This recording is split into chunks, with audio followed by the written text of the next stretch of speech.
Our Heavenly Father, Notre Père céleste, I want to express, if I can this morning, je veux exprimer ce matin, si je le peux, ce que je ressens dans mon cœur towards one, the holiest of holy, pour celui qui est le plus saint des saints, qui est descendu sur la terre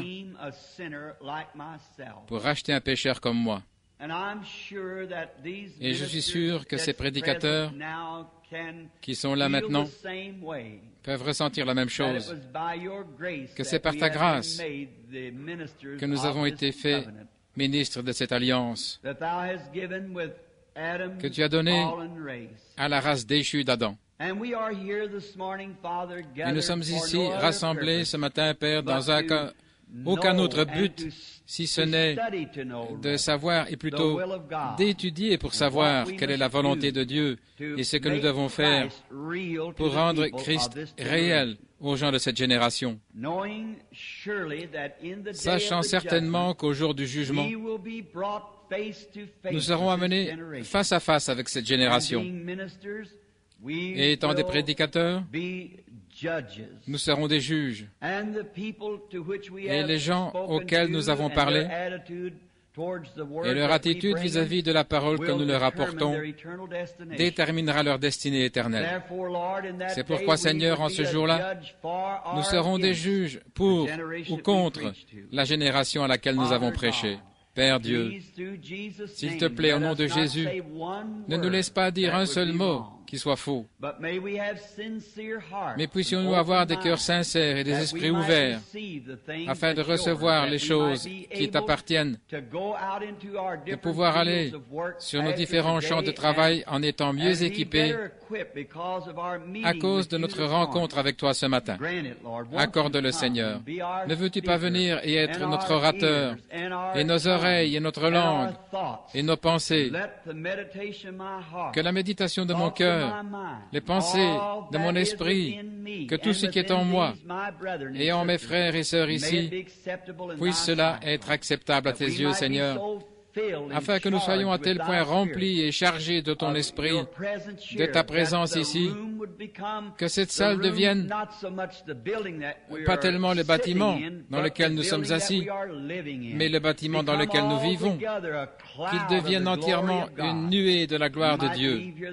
Puissions-nous partir d'ici tellement remplis du Saint-Esprit que nous soyons plus déterminés que jamais auparavant dans notre vie à porter le message à la génération en train de mourir dans laquelle nous vivons. Écoute-nous, Seigneur, et parle-nous au travers de ta parole, car nous le demandons au nom de ton Fils, notre Sauveur, Jésus-Christ. Amen. Je désire lire ce matin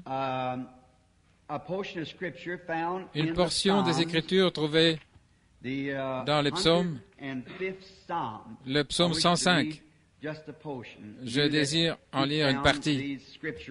Vous qui notez les références des Écritures, je vois que beaucoup l'ont fait et que parmi eux se trouvaient des prédicateurs. Donc c'est bon de lire la parole. Maintenant, à quelle heure partent-ils d'habitude?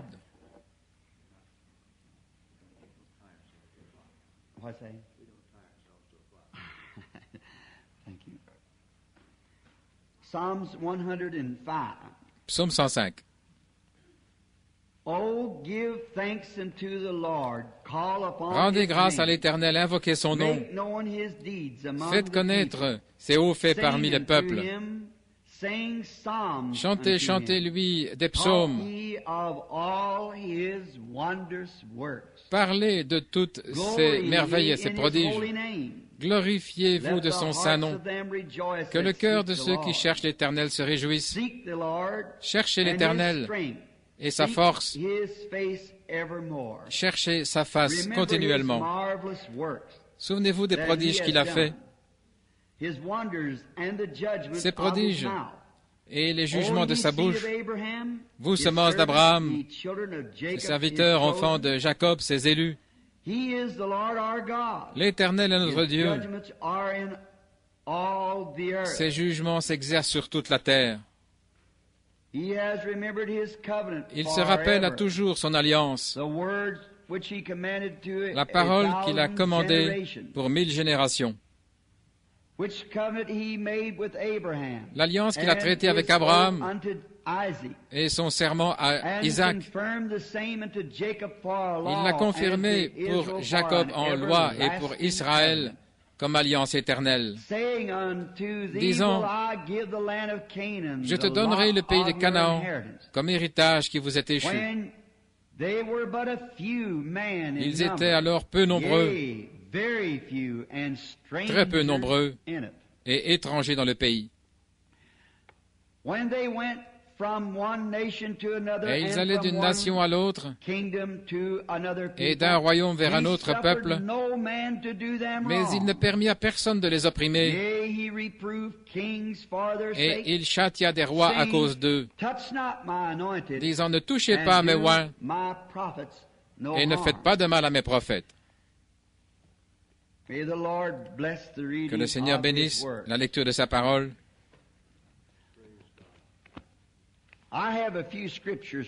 J'ai quelques passages de l'Écriture que j'ai écrits ici, auxquels je désire me référer, peut-être en cours de route.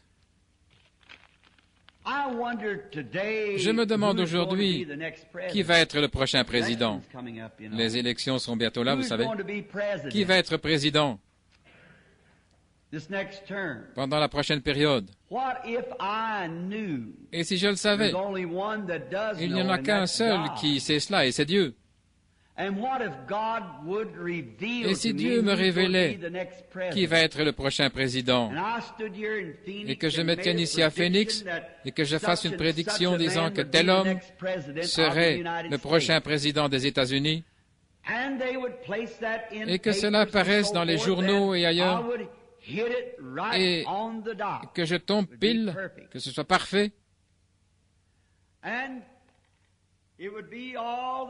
et que tout ce que j'ai dit s'accomplisse, mais quel bien cela ferait-il? Quel bien cela ferait-il de toute façon si je faisais une telle chose? Les journaux en parleraient, le diffuseraient peut-être si quelqu'un faisait une telle prédiction, et qu'elle soit vraie. Alors tous les journaux et tous les magazines le publieraient. Mais vous savez que Dieu ne fait pas des choses comme ça. Dieu n'utilise pas sa puissance et ses dons pour des folies. Et ce sera que celui qui doit être président sera président. Et savoir maintenant qui sera président ne nous aiderait pas pour un sou. Ceci ne nous ferait pas le moindre bien de savoir qui va être président. C'est pourquoi Dieu ne fait pas des choses comme ça. Et alors si je faisais une telle prédiction, et que celle-ci s'accomplisse, et que les journaux en parlent, et les magazines, alors ce serait à ma propre gloire. Les gens diraient, « Regardez, quel grand prophète, frère Branham. Il nous a dit bien longtemps à l'avance qui serait président, et ce serait à ma gloire. » Mais Dieu ne veut pas, ça ne l'intéresse pas d'accomplir des choses à ma gloire ou à la gloire d'un autre homme. Ce qui l'intéresse, c'est d'accomplir des choses à sa gloire, quelque chose qui sera profitable. Comme Paul l'a dit, si quelqu'un parle en langue et qu'il n'y a point d'interprète, quel bien cela fait-il? Nous ne faisons que nous glorifier nous-mêmes, nous édifier nous-mêmes. Et c'est en quelque sorte en dehors de la ligne pour Dieu. Dieu veut être édifié lui-même. Et nous ne devons pas rechercher une édification personnelle, mais plutôt édifier Dieu avec tout ce que nous faisons. C'est pourquoi je crois ce matin que si je savais qui ce serait, exactement quand il serait élu, et combien il aurait de voix au-dessus ou en dessous, quoi que ce soit, ceci ne ferait pas le moindre bien de le dire. Ce serait même mieux pour moi de le taire si effectivement je le savais. Ne pas essayer de le publier, car je n'aurais pas de raison de le faire, car ceci arrivera de toute manière. Ceci ne fait pas beaucoup de différence pour nous qui sera président. Mais Dieu, lorsqu'il utilise ses dons, il les utilise pour sa propre gloire et pour la gloire de son peuple, pour la gloire de son Église, pour l'édification du corps de Christ et pour la gloire du royaume de Dieu. C'est pour cela qu'il donne ces choses-là dans son Église. C'est pour cela qu'il a des docteurs, des prophètes, des évangélistes, des pasteurs. Ils sont pour l'édification de l'Église et pour la gloire de Dieu. Et le prophète ne doit pas aller se mêler au monde et prendre un don pour en faire ce que Balaam a fait, et ainsi faire des ravages, ou chercher à en faire de l'argent, ou quelque chose. S'il est un prophète, il est censé révéler Dieu à l'Église et rester éloigné des choses du monde. Tout est pour la gloire de Dieu.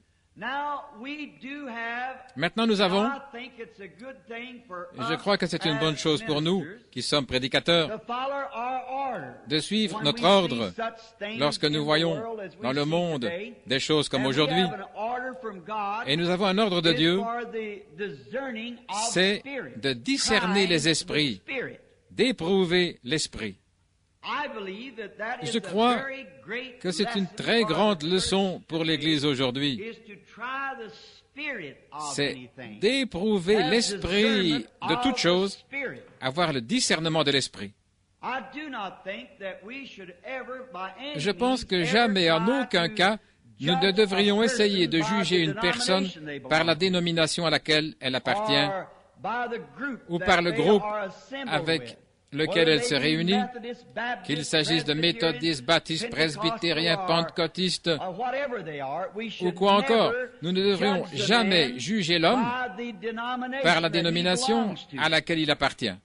Nous devrions toujours le juger par l'esprit qu'il a. Voyez-vous? L'esprit. Qu'il soit de la dernière pluie ou la première pluie, ou qu'il soit de la pluie intérieure ou extérieure, ou pas de pluie du tout, quoi que ce soit. Nous ne devrions jamais le juger par cela, mais par son esprit. Nous devons discerner les esprits. Observez les intentions de cet homme, ce qu'il a, ce qu'il essaye d'accomplir. Si l'homme, par un don, peu importe combien le don est grand. Maintenant, je veux faire comprendre ceci à l'Église ce matin. Bien que dans différentes dénominations, vous êtes quand même ensemble l'Église du Dieu vivant. Et voici la chose que je désire vous faire comprendre. Nous ne sommes pas vraiment divisés. Nous sommes les pierres qui sont taillées de différentes formes, toutes à la gloire de Dieu. Maintenant, ce jour où nous vivons, il y a tellement de choses en rapport avec les dons. Il y a tellement de dons. Il y a tellement de gens qui jugent les personnes par les dons qu'elles ont. Eh bien, je crois que ces choses-là sont des dons. Je crois que ce que nous voyons arriver, ce sont des dons. Et ce sont des dons donnés par Dieu. Mais si nous ne les utilisons pas de la façon correcte, prévue par Dieu, alors nous pouvons faire plus de mal avec les dons que si nous ne les avions pas. L'autre soir, j'ai fait une déclaration à la chaire en disant ceci, que je préférerais voir l'amour fraternel exister dans l'Église, même si nous n'avions pas un seul cas de guérison. Voyez-vous, nous devons savoir pourquoi sont ces choses. Maintenant, si un homme vient et qu'il a un grand don, peu importe qu'il appartienne à notre dénomination ou à une autre dénomination, ne le jugez pas par la dénomination à laquelle il appartient ou à la façon dont il s'habille. Mais ce que vous voulez voir, c'est ce qu'il essaye de faire avec ce don-là. Quel but il a? S'il essaye d'utiliser son influence pour se forger un grand nom, j'aurai suffisamment de discernement de l'esprit pour savoir que c'est faux. Peu importe que ce soit un grand docteur, qu'il soit puissant ou intellectuel, ou de quelle manière son don opère, s'il n'essaie pas de réaliser quelque chose pour le bien du corps de Christ, votre propre discernement spirituel vous dira que c'est faux. Peu importe combien c'est précis, combien c'est parfait ou autre, si ce n'est pas utilisé pour le corps de Jésus-Christ, c'est faux. Réaliser quelque chose. Il a peut-être un grand don avec lequel il pourrait attirer les gens par une grande puissance intellectuelle ou spirituelle, et peut-être qu'il essaie d'utiliser ce don pour se rendre célèbre, afin d'avoir un grand nom, de sorte que d'autres frères le considèrent comme quelqu'un d'important. Alors c'est faux. Peut-être qu'il essaye d'édifier une certaine chose, de sorte que tout le monde disparaisse de la scène et que lui et son groupe puissent entièrement l'occuper. C'est encore faux. Mais s'il a un don de Dieu et qu'il essaie d'édifier le corps de Christ, alors peu m'importe à quoi il appartient. Vous ne discernez pas l'homme, mais vous discernez l'esprit, la vie qui est dans l'homme. Et c'est ce que Dieu nous a dit de faire. Nous n'avons pas reçu une seule fois la commission de discerner le groupe de l'homme. Mais nous avons été contraints, ou nous avons reçu l'ordre de Dieu de discerner l'esprit qui est dans l'homme. Ce qu'il essaie de faire, ce vers quoi l'esprit dans sa vie essaie de le conduire. Et alors si nous voyons qu'il essaie de conduire les gens, pas de les diviser, mais de les rassembler et d'amener l'Église du Dieu vivant, pas tous vers une seule dénomination, mais vers une compréhension, une communion, une unité d'esprit. Et qu'il soit de la première pluie ou la dernière pluie ou quoi que ce soit, son esprit et son but sont justes. Et l'esprit qui est en lui, peu importe le mouvement auquel il appartient, l'esprit qui est en lui essaie de diriger les gens vers le calvaire, loin de lui-même, ou loin de toute autre chose. Mais le seul but qu'il a, c'est de diriger vers le calvaire. Peu lui importe d'être connu ou pas. Peu lui importe même si son propre mouvement, ce qui est bien, voyez-vous, c'est bon, qu'il soit méthodiste, presbytérien, ou catholique romain, ou quoi qu'il veuille être par dénomination. Mais qu'est-ce qu'il essaye de faire? Quel est le dessein de son cœur qu'il essaye de réaliser? Alors vous pouvez voir ce qu'il y a dans la vie de cet homme. Si ses motifs sont pour sa dénomination, si c'est pour lui-même, si c'est pour des choses mondaines, si c'est pour un grand nom, pour dire, eh bien, j'ai prédit cela et c'est arrivé exactement comme ça. Maintenant, vous voyez, c'est déjà faux à ce moment-là. Mais s'il essaie d'utiliser ce que Dieu lui a donné comme docteur, comme prophète, comme voyant, un prophète du Nouveau Testament, c'est un prédicateur, nous savons tous cela. N'importe quel ministre qui est prédicateur est un prophète. Un prophète du Nouveau Testament, s'il prophétise ou prêche, non pour s'édifier lui-même et se faire un grand nom, ou pour édifier son organisation, bien qu'il devrait être dans une organisation. Mais voici, moi, sans organisation, mais prêchant que vous devriez vous y trouver. C'est juste, chaque homme devrait avoir une église où il se sente chez lui. Vous devriez avoir un endroit, non pas simplement flotter d'un endroit à l'autre, mais aller à l'église et vous l'appelez votre église, un endroit où vous payez votre dîme, un endroit où vous aidez à soutenir la cause. Faites votre choix. Mais alors, ne coupez jamais la communion avec cet autre homme parce qu'il n'appartient pas avec votre groupe, vous voyez. Discernez son esprit et voyez s'il a le même but dans le cœur. Et alors, vous avez la communion l'un avec l'autre. Vous travaillez pour une grande cause. C'est la cause de Christ. Et je crois que c'est absolument vrai. Maintenant, si nous observons les motifs et les objectifs des prophètes de l'Ancien Testament, ces hommes-là avaient un objectif, et c'était Jésus-Christ. Quelque chose leur a servi de thème central dans l'Ancien Testament, la venue du Messie. Ils ne sont pas allés faire des choses juste pour de l'argent ou la célébrité. Ils avaient une chose, ils étaient oints de l'Esprit de Dieu et ils ont prédit la venue du Messie. Et ces hommes étaient à tel point remplis de l'Esprit et qu'ils ont parfois agi comme l'Esprit qui était en eux, et ils ont parlé comme s'il s'agissait d'eux-mêmes. Regardez comment l'Esprit de Dieu a fait agir ces hommes-là. Nous prendrons par exemple Moïse, le grand prophète. Et nous verrons comment cet homme n'avait absolument aucun motif égoïste. Il aurait pu être roi d'Égypte. Il aurait pu avoir le monde sous ses pieds. Mais parce qu'il était prophète dans son cœur, il refusa d'être appelé le fils et la fille de Pharaon, choisissant plutôt de subir la persécution et les épreuves de Christ, regardant les trésors du ciel comme des trésors plus grands que ceux de l'Égypte. Il abandonna et se détacha de toute célébrité mondaine, du luxe et des choses que la vie pouvait offrir. Il dut regarder au-delà de cela. Vous voyez, il aurait pu être cela. Prenez simplement le prédicateur aujourd'hui. S'il a le baptême du Saint-Esprit, et il sait que s'il prêche cette parole, ça va diminuer sa popularité. Ça va le mettre dans une petite église quelque part, ou peut-être dans la rue. Mais il sait que quelque chose brûle dans son cœur. Il voit la venue du Seigneur. Peu lui importe d'avoir une grande église ou une petite église. Peu lui importe d'avoir la nourriture pour aujourd'hui ou pas de nourriture du tout.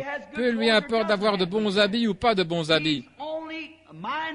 Il est seulement soucieux d'une seule chose, et c'est précisément cette vie qui est en lui qui s'exprime. Il essaie de réaliser quelque chose pour la gloire de Dieu. Et cet homme, en faisant ainsi, va agir selon la vie même de l'Esprit qui est en lui. Me suivez-vous? Il va manifester cela. Regardez Moïse. Lorsque vint le temps pour lui, ce qu'il manifesta toute sa vie, ce fut l'Esprit de Christ, car Christ était en lui. Christ était en Moïse, avec mesure. Si nous pouvons remarquer que Moïse est né pendant un temps de persécution, on tua les enfants simplement pour pouvoir se saisir de lui exactement comme ils l'ont fait avec Jésus. Et nous voyons que lorsque les enfants d'Israël ont désobéi d'une façon telle que Dieu était en colère contre eux, et il a dit à Moïse, « Mets-toi de côté, et je vais détruire tout ce groupe, et je te prendrai toi, et susciterai une nouvelle génération. » Moïse s'est jeté en travers du chemin du jugement. Et il a dit, « Prends-moi avant de les prendre. Avant que tu puisses te saisir d'eux, tu devras me passer par-dessus. » C'est exactement ce que Jésus-Christ a fait. Alors que Dieu aurait balayé de toute la surface de la terre ces pécheurs comme vous et moi, Christ s'est jeté en travers du chemin. Dieu ne pouvait pas le faire. Il ne pouvait pas passer par-dessus son propre Fils. Et lorsque Dieu vit cet esprit en Moïse, se tenant là en face du jugement comme une croix et disant, « Tu ne peux pas venir vers eux, tu devras d'abord me prendre. » Voyez-vous l'esprit de Dieu en Moïse? Alors qu'il aurait pu être roi d'Égypte, il aurait pu avoir tout le luxe du monde et être populaire, alors qu'il aurait pu être le grand roi de la terre à ce moment-là. Mais il choisit de souffrir la persécution et l'affliction, car il considéra l'opprobre de Christ comme des trésors plus grands que ceux de l'Égypte. Vous voyez, il se jeta en travers du chemin. Pourquoi? C'était Dieu en Moïse qui faisait cela. L'homme qui pense normalement, l'homme intellectuel, ne ferait jamais cela. Il prendrait le chemin facile. Ainsi, peu importe combien Moïse semble être un fanatique, Voyez-vous, il était un véritable prophète de Dieu parce qu'il essayait d'accomplir quelque chose pour le royaume de Dieu. Maintenant, avec son grand don de prophétie, il aurait pu être un homme sage, il aurait pu se lever en Égypte et dire, bien, un instant, je vais prophétiser telle et telle chose, je vais dire telle et telle chose, avec sa prophétie. Et il aurait été célèbre mondialement. Mais ce n'était pas dans son cœur. Ça ne pouvait pas être dans son cœur. Ainsi, si vous voyez quelqu'un avec un grand don qui fait quelque chose pour se glorifier lui-même, votre propre discernement de l'esprit vous dira que c'est faux. Mais Moïse essayait de réaliser quelque chose pour la gloire de Dieu. Peu importe combien c'était mal ou combien ça paraissait mauvais, combien on en parlait, l'Esprit en Moïse le conduisit directement sur le chemin du devoir. L'Esprit en lui. Regardez Joseph. Joseph, lorsqu'il naquit, il fut aimé de son père et haï par ses frères. Un type parfait de Christ. Et il était un frère de sang pour eux, ils avaient le même père. Mais la raison pour laquelle ses frères le haïssaient sans motif, c'était parce que Dieu l'avait fait prophète, spirituel, un voyant. Et ils le haïssaient précisément à cause de cela. Mais Joseph n'y pouvait rien, Dieu l'avait fait ainsi. Et regardez l'Esprit de Dieu dans Joseph. Regardez ce qu'il a fait. Il tint même le rôle de Christ. Il fut haï de ses frères et aimé de son père parce que l'Esprit faisait la différence. C'était un homme spirituel. Il avait des visions. Il interprétait des songes. Il ne le fit pas pour sa propre gloire. Il le fit parce qu'il y avait quelque chose en lui, l'Esprit de Dieu. Il ne serait pas allé là-bas de son propre chef, se faire jeter dans une fosse pour que son père soit attristé pendant toutes ces années, être vendu pour environ 30 pièces d'argent, être retiré de la fosse et devenir le bras droit de Pharaon, le roi de la terre en ce temps-là. Et dans sa prison, il y avait un échanson et un panetier, et l'un fut perdu et l'autre fut sauvé par sa prédiction dans la prison. Et avez-vous remarqué Jésus? Lorsqu'il vint, il fut aimé du Père. Et le Père de Joseph lui donna un vêtement de plusieurs couleurs, l'arc-en-ciel, une alliance. Et Dieu le Père donna à son Fils Jésus une alliance.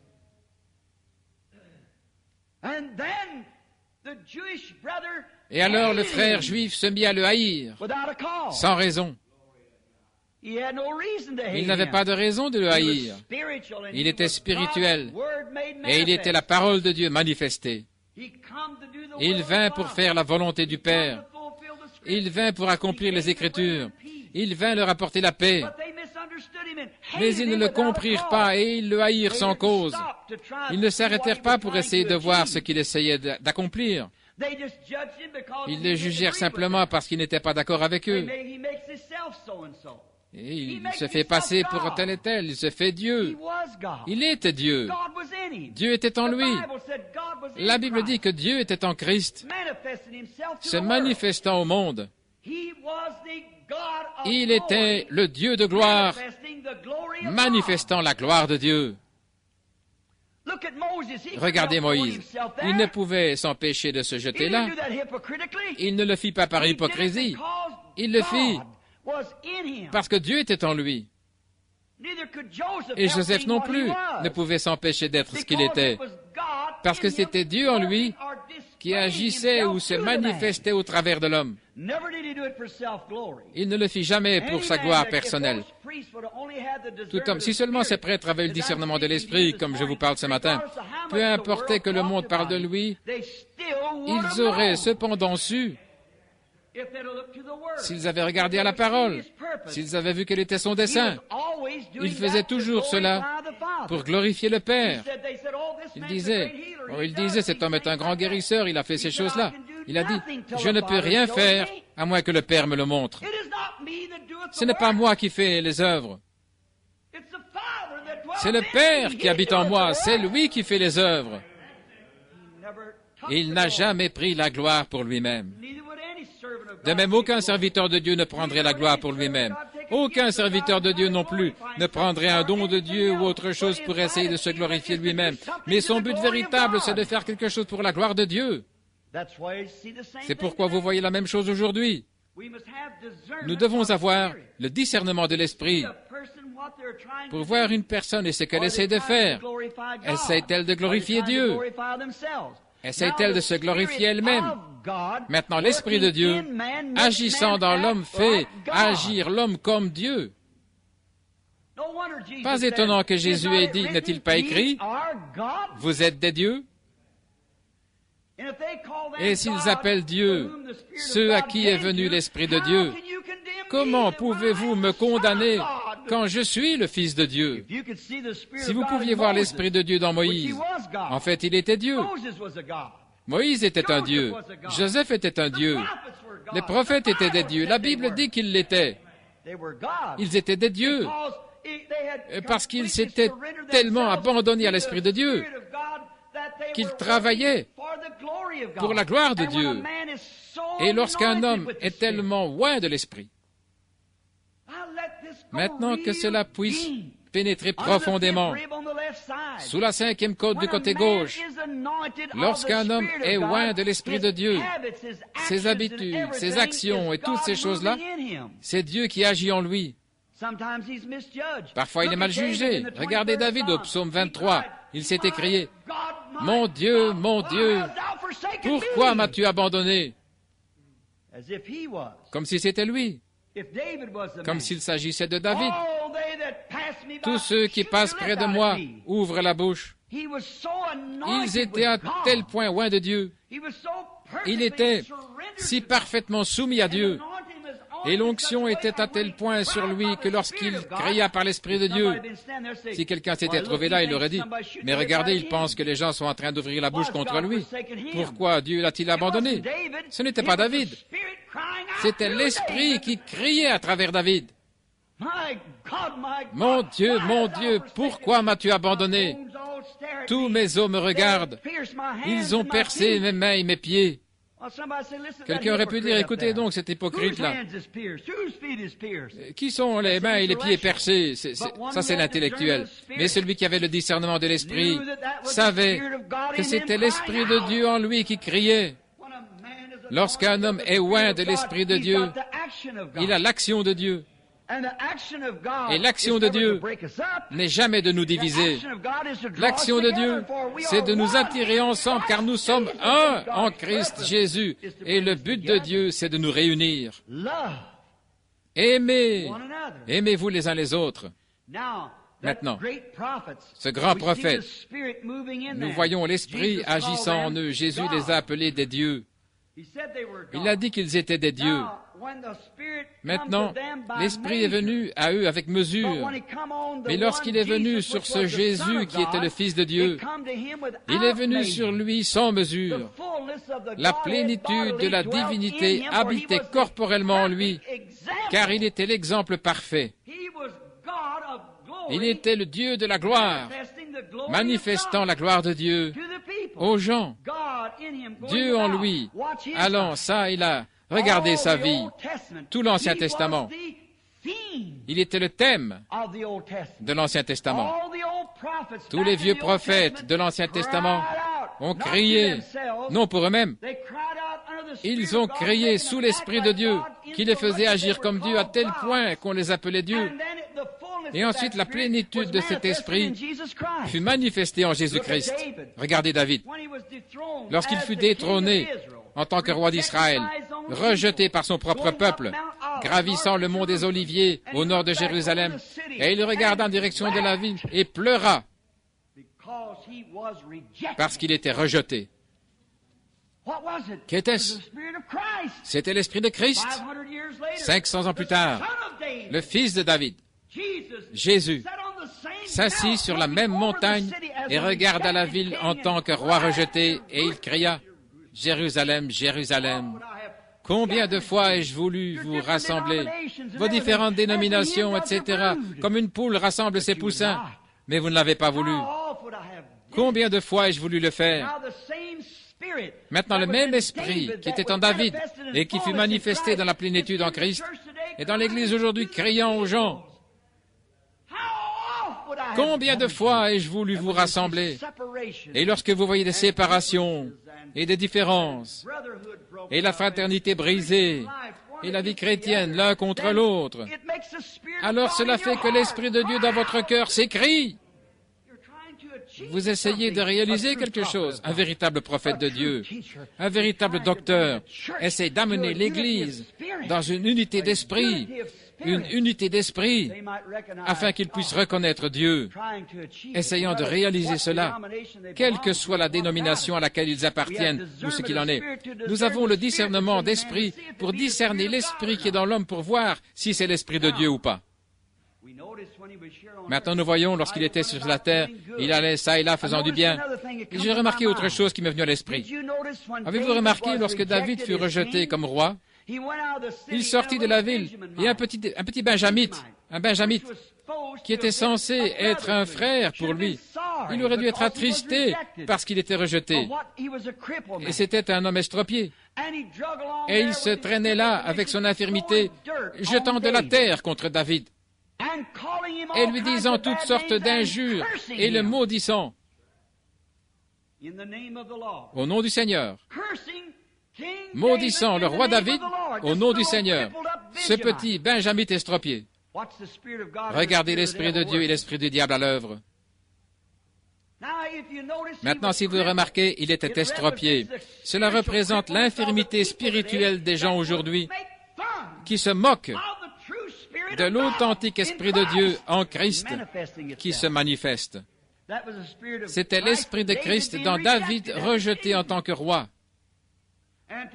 Et aujourd'hui, lorsque les gens se moquent des personnes qui ont reçu le Saint-Esprit et qui essayent de réaliser quelque chose pour réunir les méthodistes et les pentecôtistes et les baptistes, les pentecôtistes, les presbytériens et tous, et former une unité, un corps de Christ, et qu'ils voient l'Esprit se manifester, ils disent « Oh, regardez, c'est un pentecôtiste. Qu'il s'en aille. » J'en connais un qui est parti avec la femme d'un autre. Je sais que celui-ci s'est enivré, que celui-ci fait ceci, cela, tout ça. Mais ils sont assez grands pour cacher leurs propres affaires. Ils peuvent les cacher. Mais David fut exposé. Pourquoi? Il avait l'Esprit de Christ en lui. Et ce garde a dit, « Vais-je couper la tête de ce chien qui ose maudire mon roi? » Regardez l'Esprit de Christ en David. Laisse-le tranquille, car le Seigneur lui a dit de me maudire. Saisissez-vous cela? Laissez-le tranquille. Le Seigneur lui a dit de me maudire. Au lieu de ça, aujourd'hui, nous voulons lever le poing et nous battre contre lui, voyez-vous, lui couper la tête. Oui, faites-le sortir, il n'est pas des nôtres. Laissez-le tranquille. Le Seigneur lui a dit de me maudire. Ce petit estropié qui courait là, jetant de la terre contre David. Et c'est ce qu'ils font aujourd'hui contre l'Esprit de Christ. C'est une bande de 5 comédiens. C'est une bande de ceci. Ce sont des minables. La guérison divine, ça n'existe pas. Les anges, ça n'existe pas. Les prophètes, ça n'existe pas. Toutes ces choses. Le temps des miracles est passé. Jetant de la terre. Mais laissez-les tranquilles. Mais lorsque David revint en puissance, alléluia, lorsqu'il revint en tant que roi absolu d'Israël, ne vous inquiétez pas, ce Jésus dont nous avons l'Esprit aujourd'hui, qui a rempli son rôle, reviendra dans un corps physique, la seconde fois, dans la gloire, la puissance et la majesté. Et ce petit homme qui jetait de la terre tomba sur sa face et implora grâce. Laissez-le tranquille. L'Esprit de Christ en nous. Ne l'excommuniez pas. Souvenons-nous que toutes ces choses doivent s'accomplir. Nous avons une chose à faire, c'est d'aller de l'avant. Dieu a promis qu'il ferait concourir toutes choses au bien de ceux qu'il aime. Gardons le discernement de l'Esprit. Gardons l'objectif juste. Nous sommes ici pour servir Dieu, chacun fraternisant, allant de l'avant et servant Dieu. Si l'homme a le mauvais objectif, alors qu'arrivera-t-il?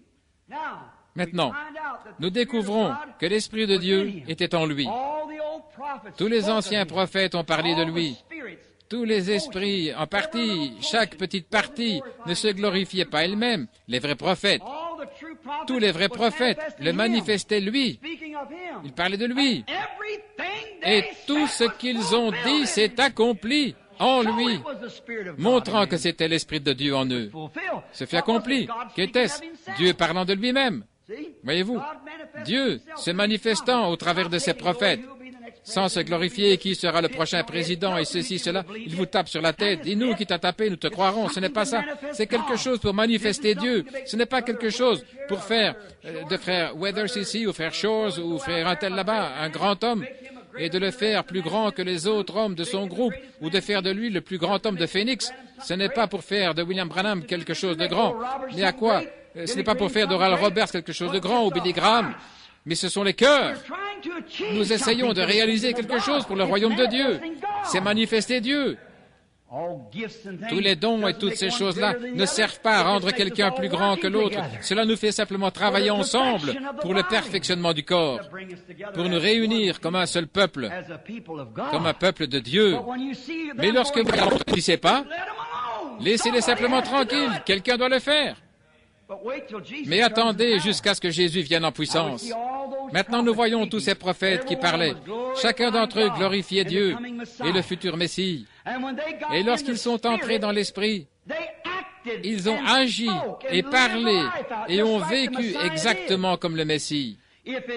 Et si ceci est arrivé de ce côté-là de la croix, parlant de sa venue, combien plus ceci arrivera-t-il après sa venue, lorsque l'Esprit du Messie sera placé dans l'Église pour agir, faire, travailler et vivre comme le Messie?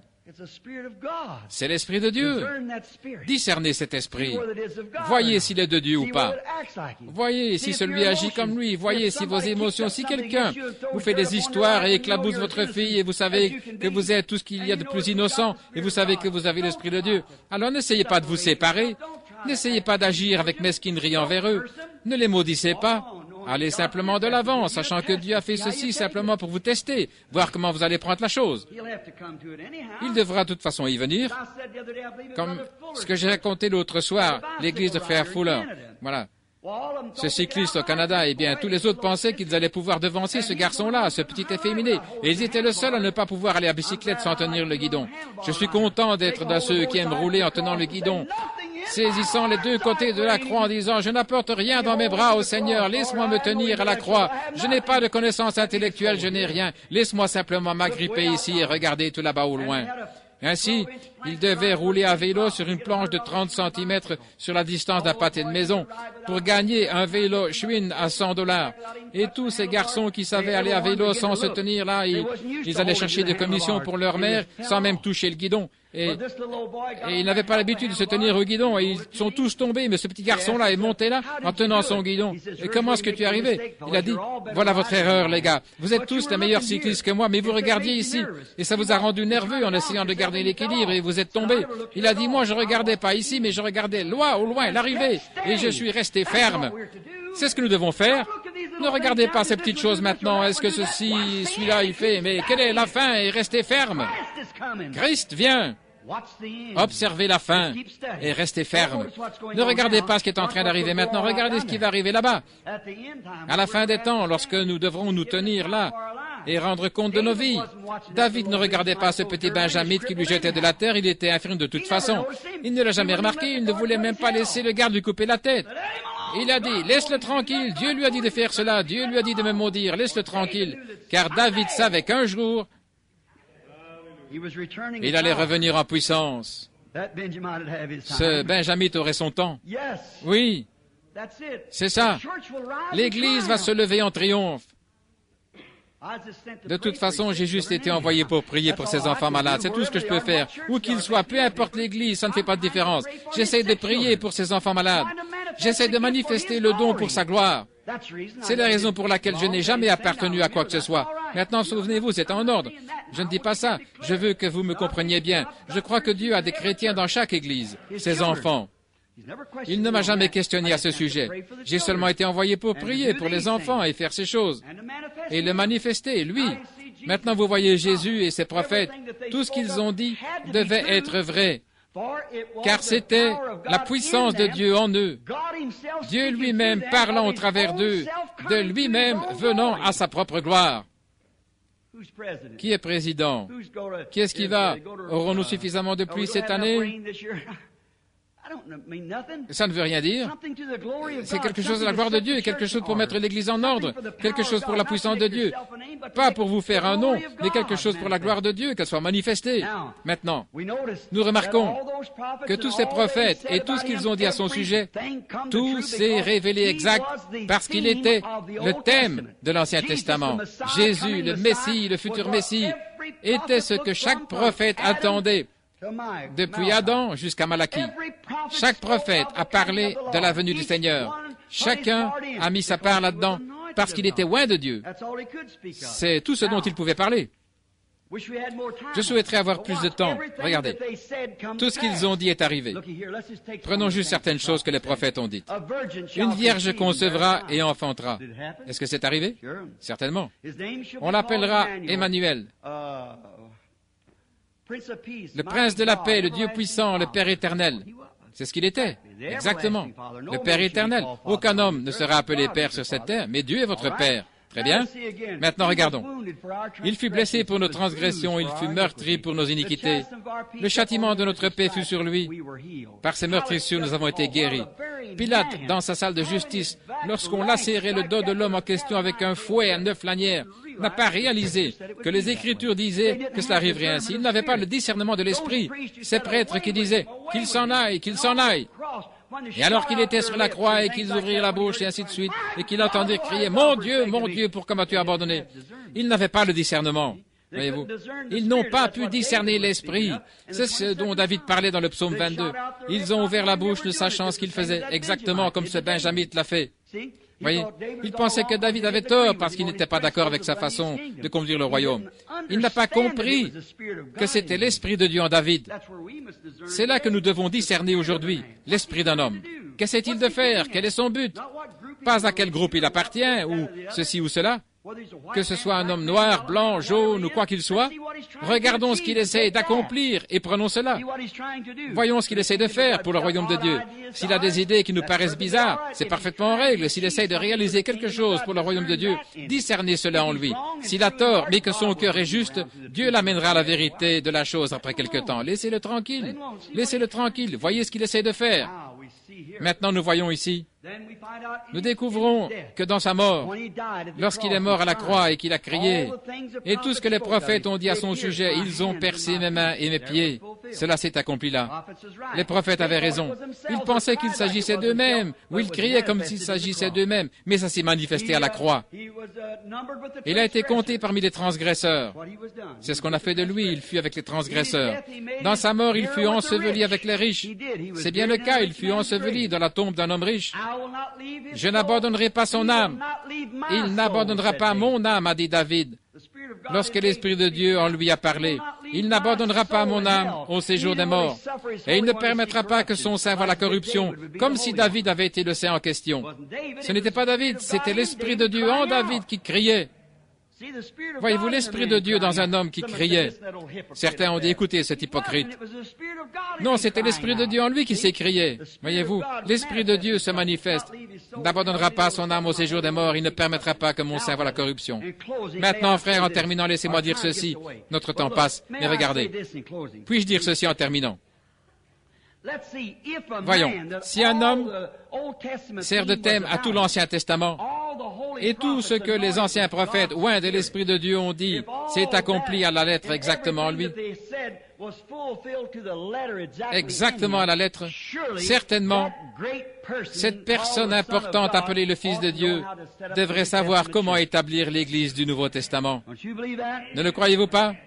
Il devrait avoir une conception sur la manière d'établir l'Église dans le Nouveau Testament. La première chose sur laquelle j'ai désiré votre attention, c'est dans Matthieu 16. C'est qu'alors qu'il parlait, après être descendu, et qu'il parlait aux disciples, il a dit, « Qui dit-on que je suis, moi, le Fils de l'homme ?» Et ils ont dit, certains disent que tu es Élie, d'autres tu es tel et tel, d'autres que tu es tel et tel, et ainsi de suite. Et il a dit, « Mais vous, qui dites-vous que je suis ?» Et Pierre a dit, « Tu es le Christ, le Fils de Dieu vivant. » Il a dit, « Tu es heureux, Simon, fils de Jonas, car la chair et le sang ne t'ont pas révélé cela, mais mon Père qui est dans les cieux, c'est lui qui te l'a révélé. Et je te dis que tu es Simon, ou Pierre, et sur cette pierre, je bâtirai mon Église, et les portes de l'enfer ne pourront prévaloir contre elle. » Là, on parle de l'Église. Maintenant, observez bien. Et si j'ai tort, que Dieu me pardonne, et vous pardonnez-moi. Maintenant, l'Église catholique dit que c'était une pierre qui se trouvait là, Pierre, et que c'est sur Pierre qu'il a bâti l'Église. Eh bien, nous savons que c'est faux. Nous, protestants, nous ne sommes pas d'accord avec ça.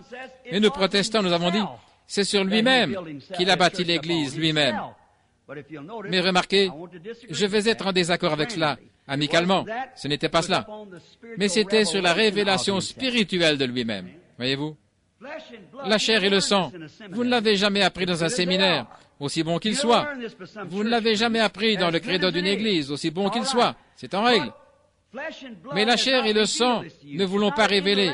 Ce n'est pas une conception intellectuelle sur la façon dont il faut faire votre discours, ou bien vous incliner, ou comment, telle ou telle chose. Ce n'est pas ça. Ce n'est pas bâtir une grande chose ou faire une grande chose, mais c'est une révélation de la parole de Dieu. Il était la parole. Au commencement était la parole était avec Dieu, et la parole était Dieu, et la parole a été manifestée et habitée parmi nous. C'était la révélation de la parole de Dieu.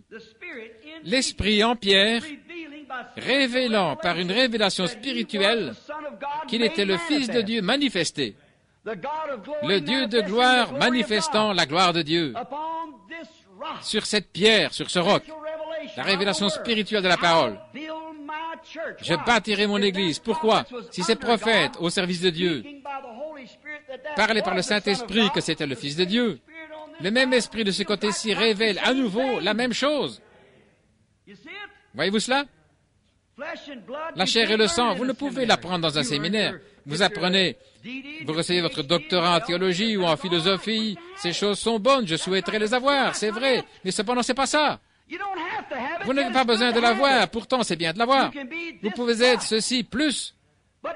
Mais si vous devez vous débarrasser du plus, alors prenez ceci. Ceci, c'est cela. Si ceci n'est pas cela, laissez-moi avoir ceci de toute manière, je veux ceci. Ceci, la chair et le sang ne t'ont pas révélé cela. Vous ne l'avez jamais appris en suivant la filière scolaire.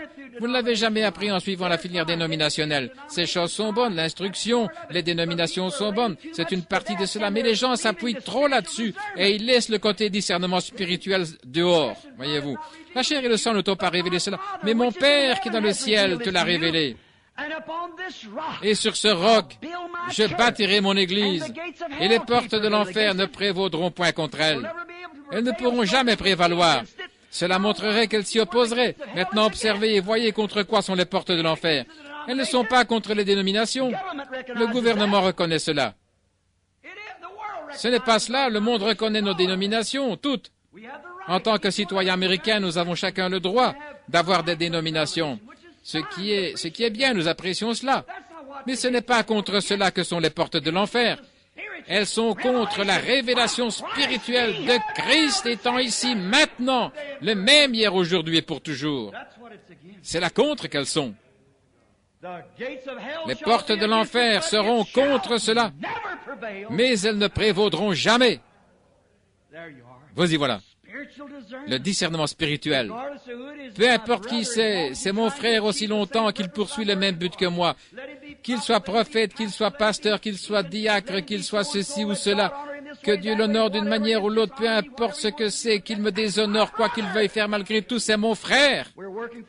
Nous travaillons pour la même chose, nous envoyons toutes nos œuvres dans le même royaume là-bas. Il travaille pour la même chose que moi. Le discernement spirituel, la révélation spirituelle de Dieu. Regardez, si vous voulez. L'autre soir, j'ai prêché quelque part, peut-être là-bas. Ce n'était pas ainsi au commencement. Nous devons revenir au début pour trouver notre texte maintenant un instant. Au commencement, il y avait qu'un intellectuel. Il a bâti une belle église. Nous pourrions dire, il a bâti un bel hôtel, il a offert un sacrifice, il a prié, sincère, il a rendu grâce, il a payé sa dîme, tout aussi religieux qu'Abel. Mais Abel, il n'avait pas de Bible en ce temps-là, mais par révélation spirituelle, il a vu que ce n'étaient pas les fruits des champs qui nous faisaient pécher, ce n'étaient pas des pommes qu'ils avaient mangées. Voyez-vous, ce n'étaient pas des pommes. La révélation lui a dit cela.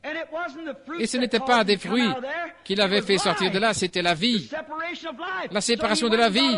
Ainsi, il alla prendre un agneau et l'offrit à sa place par la foi, c'est-à-dire par une révélation spirituelle. Amen. La révélation de Dieu, révélation spirituelle. Il lui fut révélé qu'il ne s'agissait pas d'un fruit, comme des pommes, des pêches, des prunes ou des poires. C'était une séparation de la vie. Ainsi, il alla prendre une vie et l'offrit à la place des fruits.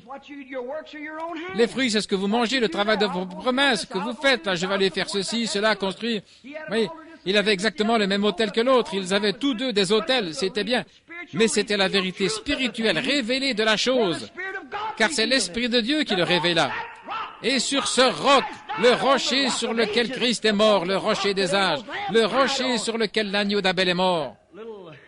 Ce petit Abel, lorsqu'il mit ses mains sur ce petit agneau, sa laine blanche ruisselant alors qu'il le frappait avec une pierre pour couper son petit cou, il n'avait pas de lance en ce temps-là, et cette pauvre petite bête là en train de mourir, le sang inondant ses mains, et toute sa laine blanche recouverte de sang, bêlant et criant. De quoi cela parlait-il? L'agneau de Dieu, quelques 4000 ans plus tard, révélé spirituellement, que l'Église a rejeté, et les gens l'appelèrent Belzébul et un démon, parce que tous les prophètes en avaient parlé. Ils ont rejeté les prophètes. Il dit, « Oh, vous avez bâti leur sépulcre et vous les avez mis dedans. Les murs blanchis, leur dit-il, sans discernement spirituel, ne sachant pas que c'était l'agneau de Dieu, qu'il était censé être ainsi, agir ainsi, parce qu'il accomplissait la parole de Dieu. Et l'Église du Saint-Esprit aujourd'hui, agissant comme elle le fait, faisant les choses qu'elle fait, elle accomplit la parole de Dieu. » Voyez-vous, le jour de la Pentecôte, Pierre a dit, « Ceci et cela. » Et il a dit, « Ceci est pour vous et vos enfants, et pour tous ceux qui sont au loin, en aussi grand nombre que notre Seigneur les appellera. » Ces mêmes prophètes inspirés ont dit que la lumière du soir brillerait, que la première pluie et la dernière pluie tomberaient ensemble comme au jour de la grâce. Regardez qu'est-ce que c'est. La première pluie vient et la dernière pluie est en retard. Et alors elles se chevauchent, elles sont ensemble. La première et la dernière pluie sont ensemble. Le Saint-Esprit manifesté par la puissance et la résurrection de Jésus-Christ. Vous y voilà. Venons ensemble. La première, la grâce de Dieu, il a dit ce qui arriva du temps de Noé, sa grâce était patiente. Il est là aujourd'hui, patient, un recouvrement. Cela réunit un nuage d'autrefois et un nuage d'aujourd'hui. La première pluie vient premièrement, la première pluie que nous avons eue, maintenant vient la dernière pluie. La première pluie venant par-dessus, la dernière pluie, l'Est et l'Ouest se rencontrant, les deux pluies tombant ensemble, la guérison divine, plus l'ange du Seigneur révélant le secret des cœurs et accomplissant tout. Oh, les authentiques enfants de Dieu qui sont véritablement nés devraient voir cela. Vous y voilà, l'Esprit qui révèle. La révélation, c'est là-dessus que Jésus a dit que l'Église serait bâtie. Quelqu'un pourrait se lever et dire, « Oh, bien sûr, nous, les intels, nous sommes bâtis là-dessus. » Prenons sa parole un petit peu plus loin. La dernière commission qu'il a donnée à son Église, « Allez par tout le monde et prêchez la bonne nouvelle à toute la création. » Tout le monde. Combien de temps? Tout le monde. À combien de personnes? À toute la création. Celui qui croira et sera baptisé, pas l'Église, mais celui, le pronom personnel, celui, l'individu qui croira. Comme David Duplessis le disait au sujet des petits-enfants, il n'a pas de petits-enfants dans le royaume de Dieu, il a des enfants. Votre père était pentecôtiste, si vous venez simplement à cette église, à l'angle de cette rue et de la rue Garfield, que celui qui a reçu le Saint-Esprit vous fait entrer comme un petit-fils, vous avez tort. Dieu doit se révéler lui-même à vous. Et personne ne peut appeler Jésus le Christ par une conception intellectuelle. Aucun homme ne peut appeler Jésus le Christ parce qu'il regrette ses péchés et vient se repentir.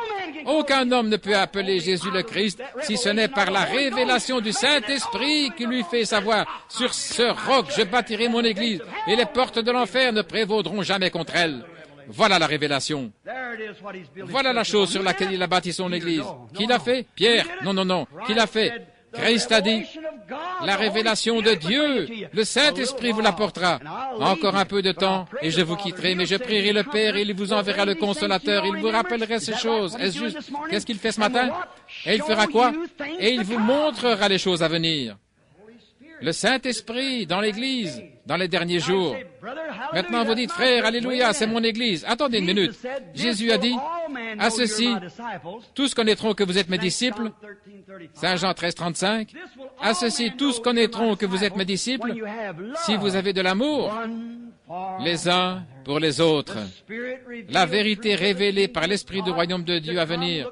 Regardons là-bas la fin, voyons ce dont les prophètes ont parlé, et voyons ce dont Jésus a parlé, et voici le même Saint-Esprit en vous qui crie à nouveau, c'est juste, qu'est-ce que c'est? C'est la vérité spirituelle, révélée. J'aime mon frère, peu importe où ils vont à l'église, qu'ils soient de la première, dernière pluie ou d'aucune pluie du tout, aussi longtemps qu'ils sont dans le corps de Christ, essayant de réaliser quelque chose, non pas quelque chose dans un certain but pour se manifester soi-même sur la terre, mais comme but le royaume de Dieu et la gloire de sa venue pour révéler et faire connaître sa proche apparition. Maintenant, pour terminer, nous voulons penser à ceci. Sur ce roc, je bâtirai mon église. C'est correct. Et ensuite, nous découvrons plus loin, dans Jean 14, 7, il a dit ceci. Les œuvres que je fais, vous les ferez aussi. Les œuvres que je fais. Quelles œuvres a-t-il faites pour se faire connaître? Vous vous souvenez de Pierre, n'est-ce pas? Nous en avons parlé, de Philippe, de la femme au puits, prédisant qu'il ne fallait pas aller vers les nations, mais que ceci arriverait dans les derniers jours, comme il a dit. Ce qui arrivera du temps de Sodome arrivera pareillement à l'avènement du Fils de l'homme. Voici une révélation qui est écrite sous forme de mystère, comme ceci, pour le monde extérieur qui ne sait rien à ce sujet. Mais vous, mes précieux frères, vous, mes précieuses sœurs, vous n'êtes pas les enfants des ténèbres, vous n'êtes pas des enfants de la nuit, mais vous êtes des enfants de la lumière, marchant dans la lumière, comme lui-même est dans la lumière, alors que nous sommes mutuellement en communion, tandis que le sang de Jésus-Christ, le Fils de Dieu, nous purifie de tous nos péchés. Vous y voilà, les serviteurs du Seigneur. Alors que je cite ce passage des Écritures, Marc 16, il dit, « Allez par tout le monde. » Voici le genre d'église qu'il a établi. La dernière commission à l'église. « Allez par tout le monde et prêchez l'évangile à toute la création. Celui qui croira et sera baptisé sera sauvé. Celui qui ne croira pas sera condamné. » Maintenant, regardez ici. Le discernement spirituel. Celui qui croira et sera baptisé n'a jamais dit de quelle manière. Mais nous voulons nous disputer à ce sujet. Voyez-vous, il y a autre chose. Celui qui croira et sera baptisé sera sauvé.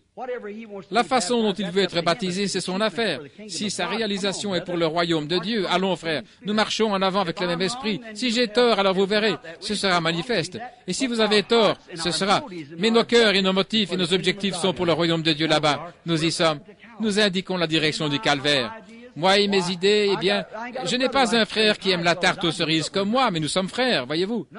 Aucun n'aime chasser et pêcher comme moi, mais nous sommes frères. Voyez-vous ce que je veux dire? J'ai mes propres idées, mais cela n'empêche pas qu'il soit mon frère. Son père est mon père, sa famille est ma famille. Vous y voilà, les patriarches étaient tous différents les uns des autres. Mais ils avaient le même père, et tout cela devait concourir pour une chose, mais ils ont rejeté le principal là-dedans, parce qu'il était spirituel. Voyez-vous, frère? Voyez-vous ce dont je vais parler? Maintenant, remarquez pour terminer. Allez par tout le monde et prêchez l'évangile à toute la création. Celui qui croira et sera baptisé sera sauvé. Et voici les miracles qui accompagneront ceux qui auront cru. En mon nom, ils chasseront les démons. Ils parleront de nouvelles langues. Qu'est-ce que c'est? Une révélation spirituelle. Voyez-vous, ils parleront de nouvelles langues et ils saisiront des serpents. S'ils boivent quelques breuvages mortels, il ne leur fera point de mal. Ils imposeront les mains aux malades et ils seront guéris. Voilà ce qu'était la nouvelle Église. C'est le genre d'Église que ferait Jésus-Christ, lui, le grand personnage qu'avait annoncé tous ses prophètes. Nous découvrons que son esprit est venu ici et a prédit que son esprit dans les gens reviendrait et ferait les mêmes choses que lui. Puis-je terminer ceci? J'ai encore une douzaine d'écritures ici, mais nous n'avons pas le temps. Écoutez ceci. Puis-je terminer en disant ceci? Chaque authentique prophète du Seigneur né de nouveau, prédicateur, moniteur d'école du dimanche, voyant, apôtre, missionnaire, quoi qu'il soit, son cœur entier résolu, tout son cœur. Et il est à tel point rempli et oint de l'Esprit de Dieu, tellement oint, quelle que soit sa fonction, qu'elle consiste à prêcher ou enseigner, évangéliser ou avoir des visions, quoi que ce soit, qu'il fera cela pour le royaume de Dieu. Et l'Esprit de Dieu parlera au travers de cet homme et manifestera que c'est le royaume de Dieu. Alors, moi, en tant que baptiste, je vous vois, vous pentecôtistes, vous êtes mes frères. Vous n'appartenez pas à l'église baptiste, j'y ai appartenu. C'est la seule église à laquelle j'ai appartenu, l'église baptiste. Mais ceci n'est pas un obstacle pour moi. Je vois que l'Esprit de Dieu est avec vous. Je vois ce que vous essayez de faire. Eh bien, si moi, en étant baptiste, je peux ressentir cela, alors assurément, les assemblées, l'Église de Dieu, les pentecôtistes unifiés, les indépendants, et nous tous les frères ensemble devrions voir que nous essayons d'agir pour un même but. Ayons le discernement spirituel. Maintenant, écoutez pour terminer cette dernière remarque. Beaucoup sont faibles et malades, et beaucoup sont endormis, morts spirituellement, parce qu'ils ne discernent pas le corps de Christ. Ce corps malade que nous avons, que Dieu nous aide à avoir le discernement spirituel de cette révélation du royaume de Dieu et de l'amour de Dieu dans nos cœurs, répandu par le Saint-Esprit, pour essayer d'ouvrir nos bras très grands en disant « Nous sommes frères ». Voyez-vous ce que je veux dire? Et chaque petit don que vous avez, n'essayez pas de l'utiliser pour faire quelque chose de grand pour vous-même. Faisons cela pour le royaume de Dieu, pour travailler avec chacun, pour essayer d'élever la cause de Jésus-Christ, car sa venue est proche. Le croyez-vous? Je regrette tellement de vous avoir gardé si longtemps. Frère David sera ici demain pour vous enseigner les Écritures. Et maintenant, inclinons nos têtes un instant.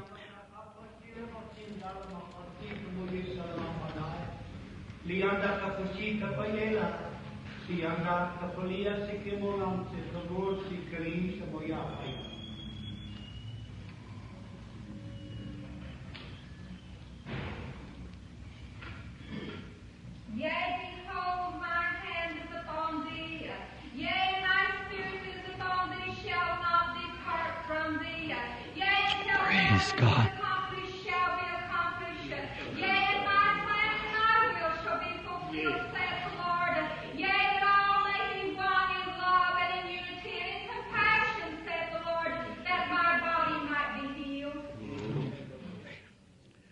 Onward, Christian soldiers, marching as to war. En avant, soldats chrétiens. The cross of Jesus, en route pour le combat avec la croix de Jésus qui va devant nous.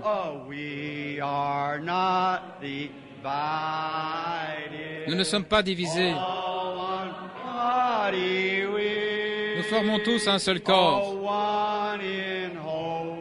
un en espérance et en doctrine, un en charité.